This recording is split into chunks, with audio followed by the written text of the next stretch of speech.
This time I'd like to show you an everyday blending job using Permahyd Hi-TEC 480 and Permahyd blending additive. The gun I'm using is a 1.2, just like in the other videos that you will have seen previously. I'll be using 2 cups to do the job. First one with the blender, second one with the ready for use base coat. In this case I'm using the standard blender and I've adjusted my base coat to have the same speed. We do of course have slower versions should the climate dictate it. Firstly, I'm going to spray the blender to the blend panels, here and here. Now at this point I have some choices to make with the blender. What I can do is I can either apply it to the full panel, or like on the door here, where I have quite some room to make the blend, I can stop the blender short.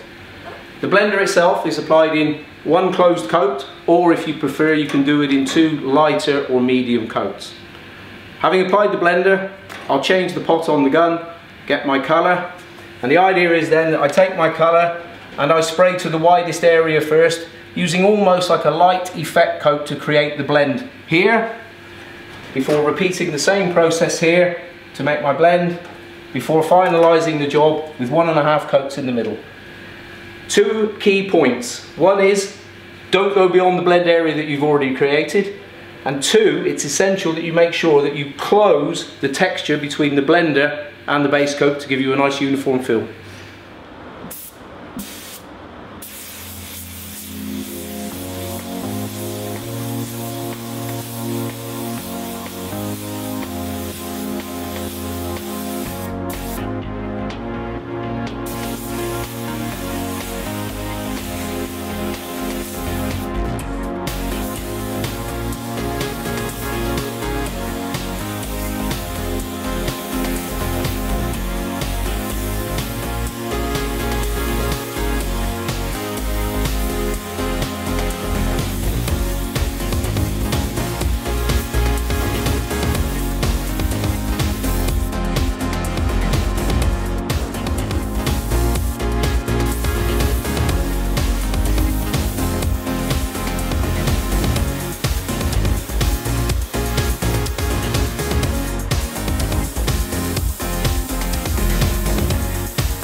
Let's take a look at the base coat now then before we flash it off in readiness for clear.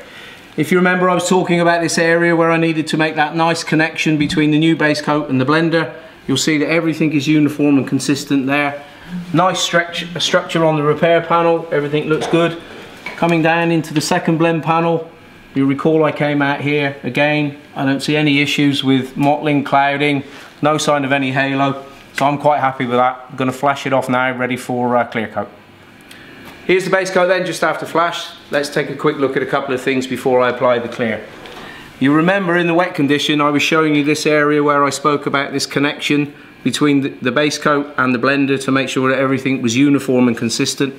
Well, if you take a look, you can see everything is super smooth, no problems at all, no coarseness, no openness. Can have a really good surface there for the clear. Let's take a look at the door itself where the repair was. Very uniform base coat appearance. Everything looks fine there. Coming to the final blend panel, blending area here. Again, the use of the blender really helping me to get this uniformity and consistency, over which I know when I apply the clear coat I'm going to have no wetting problems, no dieback, and I'll get really good gloss from the gun. That's the bake cycle complete. Time to remove the masking, refit the door handles, take the car outside for a final look.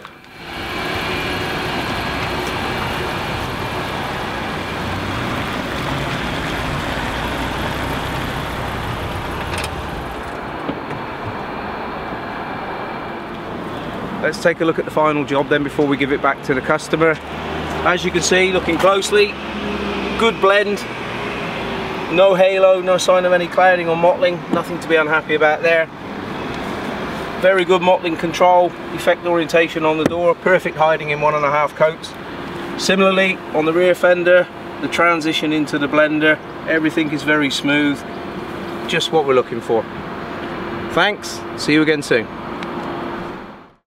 It is important to check the climate before adjusting the base coat. Refer to the TDS climate guide to help you. Choose your blender to match the setting of the base coat. Apply your blender to the areas surrounding the repair. This can be to a complete panel or a partial panel depending on the repair size and blending area available. Do not allow it to flash off before applying your base coat. Apply a light effect coat to the widest point, finishing inside the blender. A second light effect coat is sprayed inside of the first, ensuring the blender and base coat are merged as a continuous film. These two coats complete the blending process. Apply your base coat as normal over the repaired area. Do not go beyond the blending areas which you created at the beginning.